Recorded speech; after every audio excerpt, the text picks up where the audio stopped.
अस्सलाम वालेकुम बच्चे, कैसे हैं सब लोग? आपसे सब ठीक होंगे। आज हम 10th क्लास की केमिस्ट्री चैप्टर 14 की एक्सरसाइज देखेंगे। So let's just see the firstly MCQs. MCQs हमारे पास फर्स्ट वाला है, कहते हैं काइनेटिक थ्योरी के मुताबिक हमारे पास ठोस, माया और गैस के दरमियान बुनियादी फ़र्क क्या है। बुनियादी फ़र्क सब में ना, ठोस में क्या होता है बच्चे, मॉलिक्यूल्स ना आपस में पास पास काफ़ी ज़्यादा मजबूत फोर्सेस के साथ जुड़े होते हैं, तो वो इस तरह से हरकत नहीं कर सकते। लिक्विड में मॉलिक्यूल्स के दरमियान फोर्सेस कम होती है तो वो हरकत कर सकते हैं। गैसेस में तो वैसे बहुत दूर दूर होते हैं तो फोर्सेस नहीं होती, तो फ्रीली हरकत कर सकते हैं। तो सब में क्या होता है, ज़रात की हरकत में फ़र्क होता है। एवेपोरेशन की शरह गर्म करने पे क्या हो जाती है? एवेपोरेशन को अगर गर्म करे किसी माया को, तो एवेपोरेशन क्या होती है? वेपोरेशन होती है बच्चे सरफेस से ना मॉलिक्यूल्स का बाहर निकलना, मतलब सरफेस वाले मॉलिक्यूल्स को थोड़ी सी एनर्जी मिलके ना वो बाहर निकल जाता है। अगर फॉर एग्जाम्पल मैं इसको गर्म करना शुरू कर दूँ तो बच्चे मॉलिक्यूल्स को ज़्यादा एनर्जी मिलेगी, जो सरफेस वाले मॉलिक्यूल्स भी होंगे उनको ज़्यादा एनर्जी मिलेगी, तो वो जल्दी जल्दी सरफेस से बाहर निकलते जाएंगे। तो हम कहते हैं कि हमारे पास वेपोरेशन से क्या होती है कि अगर माया को गर्म किया जाएगा तो वेपोरेशन बढ़ती जाएगी, ठीक है, तेज हो जाएगी। कहते हैं जरा आपके मोबाइल सबसे ज़्यादा कशिश किस में होती है? ठोस में। ठोस में ना मॉलिक्यूल्स के दरमियान काफ़ी ज़्यादा मजबूत फोर्सेज होती हैं। लिक्विड कम होती है इसलिए दूर दूर होता है, गैस में तो बहुत ज़्यादा ना होने के बराबर होती है। तो सबसे ज़्यादा मजबूत फोर्सेज किस में होती हैं? ठोस एग्जाम में होती है। आगे कहते हैं कुछ गैस के बुखारात को ठंडा करने पर बराह रास्त ठोस में तब्दील हो जाते हैं, ठीक है। ये गैस से तब्दील होना है ठोस में, तो इसको कहते हैं डेपोजिशन। हमारे पास तरीफ थी, एक छोटा सा शॉर्ट क्वेश्चन था कि अगर आपके पास गैस जो है वो डायरेक्टली तब्दील हो जाती है ठोस में तो उसको नाम देते हैं डेपोजिशन, ठीक है। मतलब हमारे पास क्या होता है, ठोस मतलब जैसे आइस है, बर्फ है, वो पहले जाती है माया में तब्दील होती है, मेल्ट होती है, फिर वो वेपर्स में गैस में तब्दील होती है। लेकिन अगर जो बर्फ है वो डायरेक्टली हमारे पास गैस में तब्दील होना शुरू हो जाती है, उसको सब्लिमेशन कहते हैं। लेकिन अगर इसका उल्टा हो कि हमारे पास डायरेक्टली जो हमारे पास वेपर्स हैं वो किस में तब्दील होना शुरू हो जाए, आइस में होना शुरू हो जाए, फिर वो हमारे पास क्या होती है, डेपोजिशन होती है। मतलब गैस का डायरेक्टली किस में जाना, ठोस में, मतलब माया में तब्दील ना हो, डायरेक्टली वेपर्स किस में चले जाएं, ठोस में तब्दील हो जाए, तो वो हमारे पास क्या होती है, उसकी डेपोजिशन होती है, ठीक है। कहते हैं दुबई हालत में जिसमें ज़रात सबसे ज़्यादा तवानाई रखते हैं, मुझे गैस में सबसे ज़्यादा तवानाई रखते हैं, ठीक है। हम लोगों ने डिफरेंट मादे के बारे में पढ़ते हैं, हालतों के बारे में। गैस और मॉलिक्यूल्स के दरमियान आपस में कोई फोर्सेस नहीं होती, तो बड़ी स्पीडली वो कहीं भी किसी भी डायरेक्शन में जा सकते हैं, तो इनकी एनर्जी सबसे ज़्यादा होती है। इसके मुकाबले होंगे सॉलिड को देंगे, पहले तो वो अपने बॉन्ड ब्रेक करेंगे तो एनर्जी इतनी ज़्यादा नहीं होगी। तो सबसे ज़्यादा किस हालत में होती है? गैस की हालत में होती है, क्योंकि उनकी आपस की फोर्सेस नहीं होती, वो ज़्यादा ना घूम सकते हैं। आगे हमारे पास आता है कि वेपोरेशन माया में मॉलिक्यूल्स के दरमियान कशिश पर किस तरह मुनसर होती है? अगर कशिश ज्यादा होगी तो वेपोरेशन कम हो जाएगी। मतलब मिसाल के तो वेपोरेशन क्या होती है? सरफेस के मॉलिक्यूल्स का बाहर निकल जाना। बच्चे अगर इन मॉलिक्यूल्स के दरमियान आपस में बहुत ज्यादा फोर्सेज होंगी तो इनके दरमियान फोर्सेज है वो मॉलिक्यूल्स को तो बाहर जाने ही नहीं देंगे। तो अगर मॉलिक्यूल्स के दरमियान की फोर्सेज हैं तो वो ऊपर वाले सरफेस वाले मॉलिक्यूल्स को बाहर नहीं जाने देते, तो हम कहते हैं कशिश क्या हो जाएगी के साथ साथ हमारे पास वेपोरेशन घटना शुरू हो जाएगी, कम होना शुरू हो जाएगी। कहते हैं किस गैस के डिफ्यूज होने की शरह सबसे ज्यादा होती है? डिफ्यूजन हमारे पास थी कि लाइक अगर कि में मॉलिक्यूल्स की ज़्यादा तादाद होना चाहिए, गैस की कोई ज़्यादा तादाद है गैस के मॉलिक्यूल्स की, तो वो हमेशा ज़्यादा मिकदार वाली जगह से कम मिकदार वाली जगह पे हरकत करना शुरू हो जाते हैं, मतलब फैलना शुरू हो जाते हैं, जब तक हर जगह पे एक जैसी मॉलिक्यूल्स की तादाद नहीं हो जाती। इसको कहते हैं डिफ्यूजन। डिफ्यूजन क्या होती है? ज़्यादा मिकदार वाली जगह से कम मिकदार वाली जगह पे फैलना। अब हमारे पास कहते हैं डिफ्यूजन जो है वो किस चीज़ के ऊपर इंसार होता है उसका। हम लोगों ने ना डिफ्यूजन का एक टॉपिक पढ़ा था, इसी चैप्टर का लास्ट टॉपिक था। हमने कहा था जो मॉलिक्यूल्स या जिनकी कह लें ऐसे मॉलिक्यूल्स होते हैं जिनका साइज कम होता है, जो छोटे होते हैं, हल्के होते हैं, वो जल्दी डिफ्यूज कर जाते हैं, जिससे रिलेटेड हमने ये सरगर्मी भी देखी थी, ठीक है।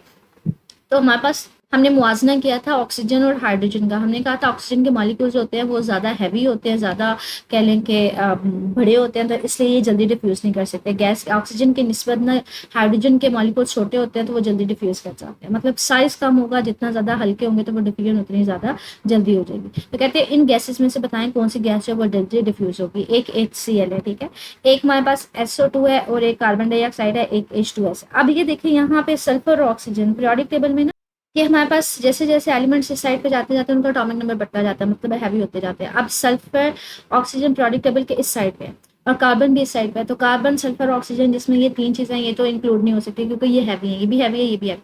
अब इसमें भी हाइड्रोजन है, इसमें भी एक हाइड्रोजन है, मतलब हाइड्रोजन तो पीरियोडिक टेबल के इस साइड पे नहीं है, तो हाइड्रोजन तो हल्की है, बहुत लाइटर है, इसमें एक ही प्रोटॉन होता है।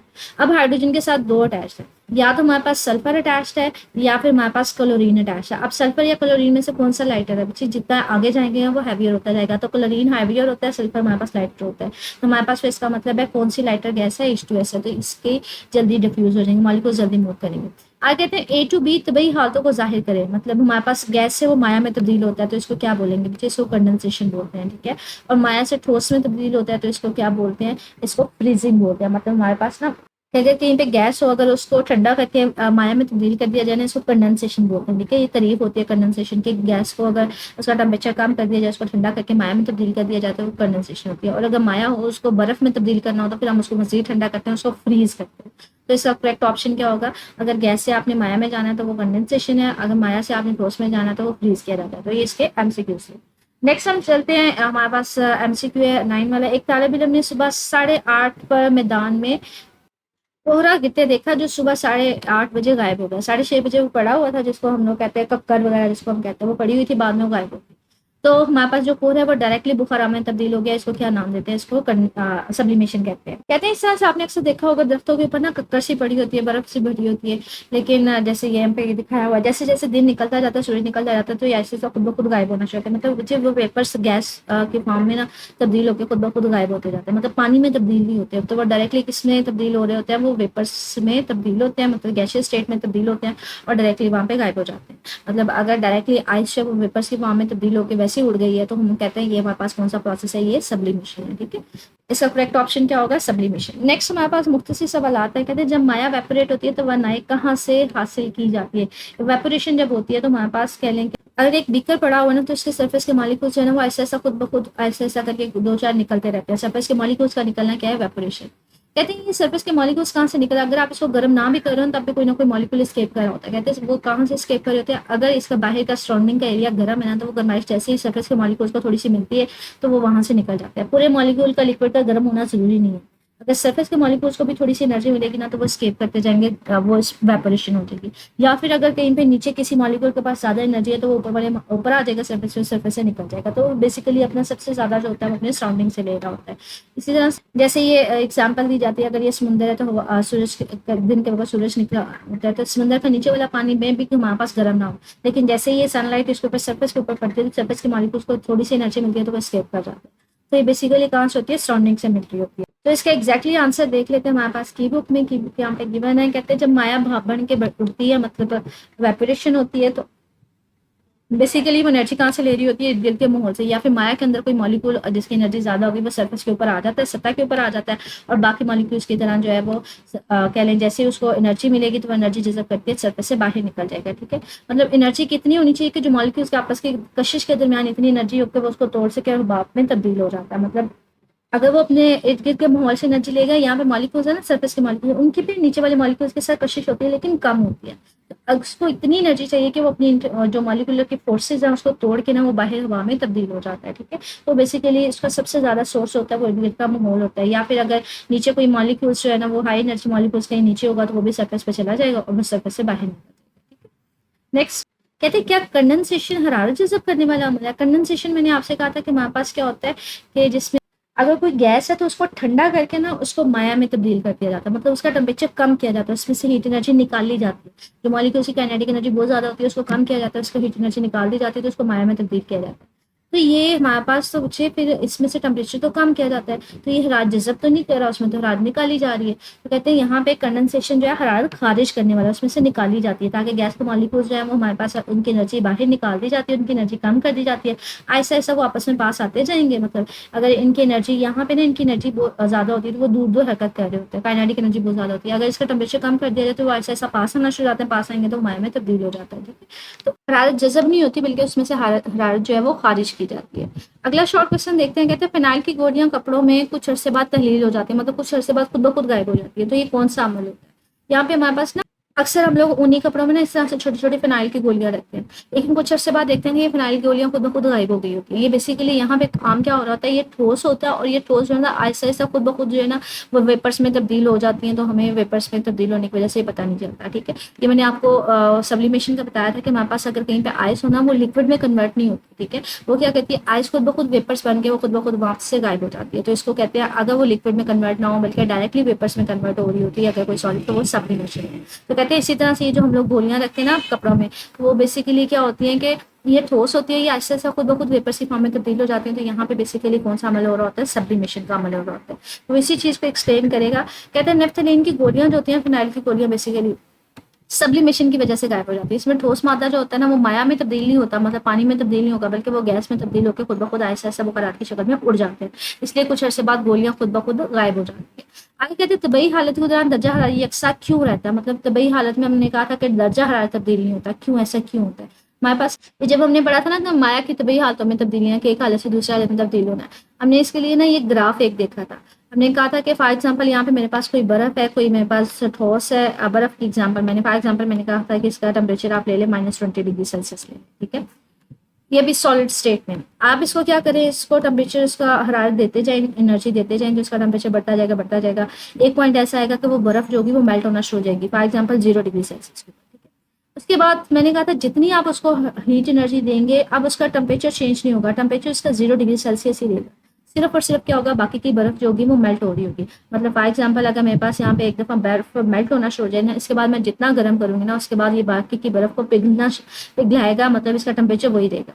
सिर्फ और सिर्फ क्या होगा, बाकी की जो बर्फ है वो पानी में तब्दील हो रही होगी, बाकी पिघल रही होगी। मतलब जितनी आप इसको हरारत देंगे, जितनी इसको हीट एनर्जी देंगे, वो बर्फ के मॉलिक्यूल्स तोड़ के उसको माया में तब्दील करवा रही होगी, इसलिए हम कहते हैं उसका टेम्परेचर नहीं बढ़ता, ठीक है। तो यहाँ पे ये कहता है हरारत की तब्दीली के दौरान जितनी आप उसको हरारत देते हैं वो बेसिकली कशिश की फोर्सेस को तोड़ने के लिए इस्तेमाल होती है। मतलब अगर ये एक दफ़ा पिघलना शुरू हो गई है, जैसे मैंने आपको यहाँ पे दिखाया है, तो उसके बाद जितनी आप हरारत देंगे तो ये बाकी की बर्फ की जो कशिश की फोर्स है उसको तोड़ के उसको पिघला रही होगी, ठीक है। तो बाकी की जो है उसको ना के ज़रात की मतलब काइनेटिक एनर्जी नहीं बढ़ाती, बल्कि बाकी की जो सॉलिड होता है उसको पिघला रही होती है, ठीक है। इसलिए टेम्परेचर सेम रहता है। अगले शॉर्ट क्वेश्चन है, कहते हैं क्या माया को गैस की तरह स्केड़ा जा सकता है, कंप्रेस किया जाता है। मतलब फॉर एग्जांपल ये मेरे पास किसी कंटेनर में ना गैस है, गैस के मॉलिक्यूल्स के दरमियान ना काफ़ी ज़्यादा फोर्स कह डिस्टेंस होता है, स्पेसिंग होती है, काफ़ी ज़्यादा वो एक दूसरे से दूर दूर होते हैं। कहते हैं इसको ना हम लोग कंप्रेस कर सकते हैं। इसको कंप्रेस करेंगे क्या होगा, मॉलिक्यूल्स जो है आपस में पास पास आना शुरू हो जाएंगे।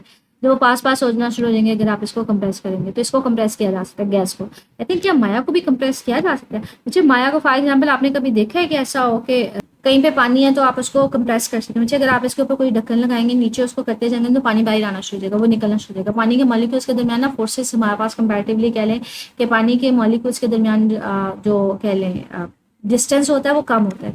अगर आप इसको कंप्रेस करेंगे तो पानी बाहर आना शुरू हो जाएगा। इसकी निस्बत जो गैसेज होते हैं उनके दरमियान डिस्टेंस बहुत ज़्यादा होता है, इसको कंप्रेस किया जा सकता है। तो ऐसा पॉसिबल नहीं है कि आप माया को कंप्रेस कर सकें। इसका एग्जैक्टली आंसर देखते हैं तो वो यहाँ पे ये कह रहे हैं कि माया को हमारे पास उसको कह लें दबाव नहीं दिया जा सकता, मतलब उसको कंप्रेस नहीं किया जा सकता, क्योंकि इसमें गैसेज के मॉलिक्यूल्स के दरमियान फोर्स जो खाली जगह होती है बहुत ज़्यादा होती है। माया के मॉलिक्यूल्स के दरमियान इतनी ज़्यादा खाली जगह नहीं होती, जैसे मैंने आपको ये शक्ल में भी दिखाया कि यहाँ पे काफ़ी ज़्यादा इनके दरमियान खाली जगह होती है, दूर दूर होते हैं। यहाँ पे इतनी ज़्यादा खाली जगह नहीं होती, ठीक है। नेक्स्ट शॉर्ट क्वेश्चन है, कहते हैं लैब में तजर्बे के दौरान क्या पानी का बॉइलिंग पॉइंट तब्दील किया जा सकता है। अच्छा, बॉइलिंग पॉइंट हमारे पास क्या था, हमारे पास बॉइलिंग पॉइंट था कि हमारे पास ये फॉर एग्जांपल ये बाहर का एटमॉस्फेरिक प्रेशर है, ठीक है, बाहर हमारे पास वेपर प्रेशर है, जो भी आप पानी को बॉयल करते जा रहे हैं, अब इसके अंदर ना बबल्स बनना शुरू हो जाते हैं, वो फटना शुरू हो जाते हैं। एक पॉइंट ऐसा आता है कि ये जो बबल्स बन रहे होते हैं ना, इसका हमारे पास प्रेशर पानी का, ये लिक्विड का प्रेशर जो होता है वो बाहर वाले प्रेशर के इक्वल आ जाता है। जब ये दोनों का प्रेशर एक जैसा हो जाता है तब ये बॉयल होना शुरू हो जाता है, तभी इसमें जो बबल्स बनते जाएंगे वो फटना शुरू हो जाएंगे, मतलब वो बॉयल होना शुरू हो जाएगा। तो बॉइलिंग का पॉइंट कब होता है, जब पानी का जो मॉलिक्यूल्स का प्रेशर है, लिक्विड का जो प्रेशर है वो बाहर वाले प्रेशर के इक्वल आ जाए, तब ये बॉयल होना शुरू हो जाता है, तब इसमें जो बबल्स होंगे वो फटना शुरू हो जाएंगे, तो बॉइलिंग पॉइंट होता है। तो इसका मतलब है अगर ये बाहर वाले प्रेशर को कम ज्यादा किसी तरह से कर दूं ना, तो इसका बॉइलिंग पॉइंट जो है वो तब्दील किया जा सकता है। जैसे प्रेशर कुकर में हम ये काम कर रहे होते हैं, हम क्या करते हैं, इसके अंदर जो वेपर प्रेशर है उसको बहुत बढ़ाते जाते हैं ताकि जो हीट एनर्जी जितनी मैं इसको दे रही हूँ वो इसके अंदर जज़ब होती रहेगी, पहले बॉयल ना हो, जितनी ज़्यादा जल्दी अब्जॉर्ब करता जाएगा। अगर वेपर प्रेशर बहुत ज़्यादा हम इसमें करेंगे तो जब तक इसका प्रेशर बाहर वाले प्रेशर वेपर प्रेशर के इक्वल नहीं होगा तब तक ये बॉयल नहीं होगा। तब तक जितनी हीट एनर्जी हम देंगे वो इसकी इंटरनल एनर्जी में, मतलब इसको गर्म करती जाएगी, उसका टेम्परेचर बढ़ाती जाएगी। कब ये बॉयल होना शुरू होगा, जब इसका प्रेशर, इस वाले जो फूड का प्रेशर है, जो हमने इसमें लिक्विड या कुछ भी फिल किया हुआ है, उसका प्रेशर जो है वो बाहर वाले जो इसके अंदर हमने क्रिएट किया एटमॉस्फेरिक प्रेशर उसके इक्वल नहीं हो जाता। इसलिए हम कहते हैं हमारे पास प्रेशर को, बॉइलिंग पॉइंट को कम ज़्यादा किया जा सकता है। वो इसी चीज़ को एक्सप्लेन करेगा यहाँ पे शॉर्ट क्वेश्चन में। कहते हैं हाँ जी, पानी का बॉइलिंग पॉइंट जो है वो एटमॉस्फेरिक प्रेशर, मतलब जब भी कोई भी पानी अगर या कोई भी माया कब बॉयल करता है, जब उसका प्रेशर जो है वो एटमॉस्फेरिक बाहर वाले प्रेशर के इक्वल नहीं हो जाता। अगर किसी तरह से प्रेशर कम कर दिया जाए तो जल्दी बॉयल हो जाएगा, अगर प्रेशर बढ़ा दिया जाए तो हमारे पास क्या है, वो बॉइलिंग पॉइंट उसका बढ़ जाएगा, जिसकी एग्जांपल मैंने आपको प्रेशर कुकर की दे दी है। नेक्स्ट शॉर्ट क्वेश्चन हमारे पास आ जाता है, कहते हैं किस मौसम में गीले कपड़े निस्बतन ज़्यादा देर से सूखते हैं, ज़्यादा टाइम कब लगता है। मतलब हमारे पास क्या होता है, गीले कपड़े में हमारे पास लाइक कि आप गीले कपड़े डाल दें तो हमारे पास इवेपोरेशन नहीं हो रही होती, मतलब टेम्परेचर अगर ज़्यादा होगा ना, बाहर ज़्यादा गर्मी होगी तो इसमें से पानी के मॉलिक्यूल्स जो है वो बाहर स्केप करते जाएंगे तो इवेपोरेशन होती जाएगी। कहते हैं कब हमारे पास ये जल्दी ड्राई नहीं होते, अगर हमारे पास बाहर जो है ना कह लें लाइक अगर हमारे पास बाहर जो है नमी काफ़ी ज़्यादा है, ठीक है, ह्यूमिड एयर है, मतलब नमी काफ़ी ज़्यादा, मौसम मानसून का मौसम है, तो पानी के मॉलिक्यूल्स ऑलरेडी हमारे पास एटमॉस्फेयर में मौजूद है, तो सरफेस से बहुत कम मॉलिक्यूल्स जो है वो बाहर जाते हैं। लेकिन अगर ड्राई एयर है तो पानी की मॉलिक्यूल्स इतना ज़्यादा मौजूद नहीं होती। ड्राई एयर में क्या होता है कि जैसे इसके हवा ऊपर से गुजरती है, मॉलिक्यूल्स को एनर्जी मिलती है, वो स्केप करना शुरू हो जाते हैं। तो हमारे पास इसी चीज़ का आंसर कि बेसिकली बरसात के मौसम में जब पानी हवा में ऑलरेडी नमी मौजूद होती है तो गीले कपड़े जल्दी नहीं सूखते, क्योंकि हवा में ऑलरेडी नमी मौजूद होती है, पानी के मॉलिक्यूल्स मौजूद होते हैं, इसलिए इवेपोरेशन क्या हो जाती है, कम हो जाती है। नेक्स्ट और क्वेश्चन है, कहते हैं जब ठोस को गर्म कर दिया जाता है तो वाइब्रेटिंग पार्टिकल्स ज़र्रात के साथ क्या होता है। जब अगर गर्म किया जाएगा तो जो पार्टिकल्स की वाइब्रेशन होगी, काइनेटिक एनर्जी बढ़ेगी तो वाइब्रेशन भी ज़्यादा बढ़ेगी, ठीक है। मतलब अगर ये ठोस है, अगर मैं इसको गर्म करती जा रही हूँ तो इनकी मोशन बढ़ती जाएगी, वाइब्रेशन मोशन बढ़ती जाएगी, ये बॉन्ड टूटते जाएंगे, वो किस में तब्दील होती जाएगी, माया में। तो इनकी ताशी या वाइब्रेशन मोशन जो है ना वो ज़्यादा तेज़ी के साथ आगे पीछे हरकत करेंगे तो ये बॉन्ड टूट जाएगा, ये हरकत करेगा तो बॉन्ड टूट जाएगा, तो बॉन्ड टूटते जाएंगे तो वो माया में तब्दील होते जाते हैं। इसका आंसर है एग्जैक्टली हम लोग की बुक से देखें तो यहाँ पे यही कह रहा है कि गर्म करने में पार्टिकल्स की काइनेटिक एनर्जी बढ़ती है, मतलब उनकी वाइब्रेशन मोशन अपनी जगह पर। वाइब्रेशन मोशन हमारे पास होती है, टॉपिक में जब आपको करवाया था तब मैंने आपको डिटेल में बताया था कि एक मॉलिक्यूल है वो अपनी जगह पर रह के ना ज़्यादा आगे पीछे मूव करना शुरू हो जाता है। जब ज़्यादा दूर जाएगा तो ये बॉन्ड टूट जाएगा, जब ये भी अपनी जगह पर रह के आगे पीछे हरकत करता है, लेकिन जब ये इस साइड पर ज़्यादा अगर दूर चला जाएगा तो ये बॉन्ड टूट जाएगा। तो इसको हम कहते हैं वाइब्रेटरी मोशन, ठीक है। वाइब्रेटरी मोशन बढ़ जाती है जिसकी वजह से इंताशिफ इनकी बढ़ जाती है, मतलब हरकत बढ़ जाती है आसान अल्फाज में, तो वो ठोस किस में तब्दील हो जाता है, वो माया में तब्दील हो जाता है। अगला शॉर्ट क्वेश्चन है, कहते हैं क्या ठोस माया गैस की तरह डिफ्यूज हो सकते हैं। ठोस और माया गैस की तरह डिफ्यूज हो सकते हैं। डिफ्यूजन मैंने आपको बताई कि अगर कहीं में मॉलिक्यूल्स की ज़्यादा तादाद हो ना, वो ज़्यादा तादाद जहाँ पे उनकी तादाद होती है उससे कम तादाद वाली जगह पे जो है ना वो हरकत करना शुरू हो जाते हैं। मतलब कहीं पे ज़्यादा मिकदार होगी तो वो ज़्यादा मिकदार से कम मिकदार वाली जगह पे हरकत करना शुरू हो जाएंगे, जब तक पूरे एक जैसे नहीं हो जाते हर जगह पर उनके मॉलिक्यूल्स की तादाद। इसकी मिसाल दी जाती है, आप कमरे के एक कॉर्नर पे खड़े होकर ना परफ्यूम स्प्रे करें, थोड़ी देर बाद देखेंगे वो परफ्यूम के पार्टिकल्स ना पूरे कमरे में फैल जाते हैं, हर जगह पे उसकी तादाद एक जितनी हो जाती है। कहते हैं क्या ये सारा अमल गैस में और माया में भी हो सकता है। जी, इसका ना गैस में माया में हो ज़रूर सकता है लेकिन कम होता है। अब ये देखें जो है हमारे पास ठोस है उसमें हमारे पास मॉलिक्यूल्स के दरमियान तो फोर्सेस बहुत ज़्यादा स्ट्रॉन्ग होती हैं। अब अगर इन्होंने एक जगह से दूसरी जगह जाना है तो बहुत ज़्यादा टाइम लगेगा। यहाँ पे भी फोर्सेज होती हैं तो यहाँ पे भी अगर इन्होंने एक जगह से दूसरी जगह जाना है तो टाइम लगेगा। यहाँ पे मॉलिक्यूल्स की आपसी फोर्स कोई फोर्सेज नहीं होती, इसलिए आराम से हरकत कर सकते हैं।